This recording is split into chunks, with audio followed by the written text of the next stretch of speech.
imbere za Moriyo kirajyamo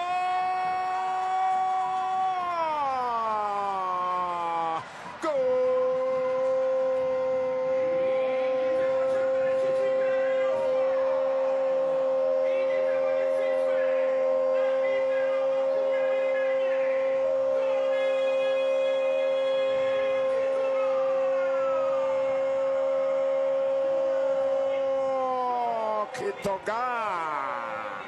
Abasore b'ikipe ya Rayon Sports bakina neza ku ruhande rw'ibumoso, bahindura umupira defense ya AS Muhanga irahungetwa, usanga neza cyane Tony Kitoga, depoza adahagaritse.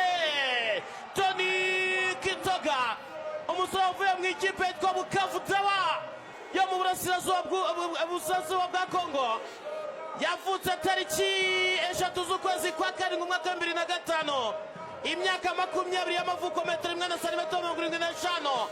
Abwira abareba bataje kuri stade ati none ko mutaje twaba dutsinze. Abari hano kuri stade bikoze ibicu bavuga ati nibyo ekipe yacu ntabwo iragera aho dushaka, ariko AS Muhanga nawe ntabwo yabikora. Rayon Sports kimwe, AS Muhanga ubusa kabisa. Bafungura amazamu, attention Tambwe Guruwara icomeka imberezo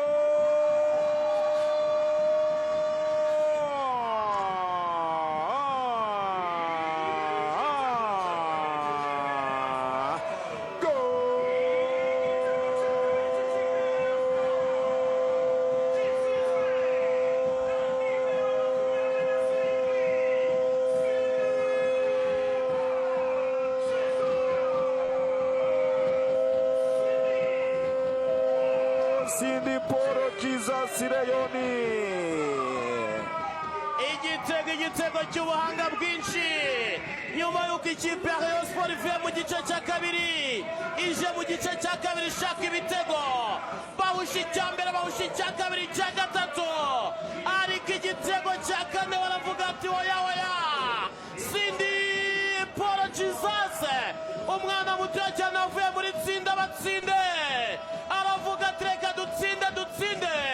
Batanga pase ku ruhande rw'iburyo, kontrole hatari, precision ya Kitaramo, rekura shot rigendera hejuru mu nguni y'iburyo kuri poto ya kabiri, umunyezamu Shalom atanga abagabo.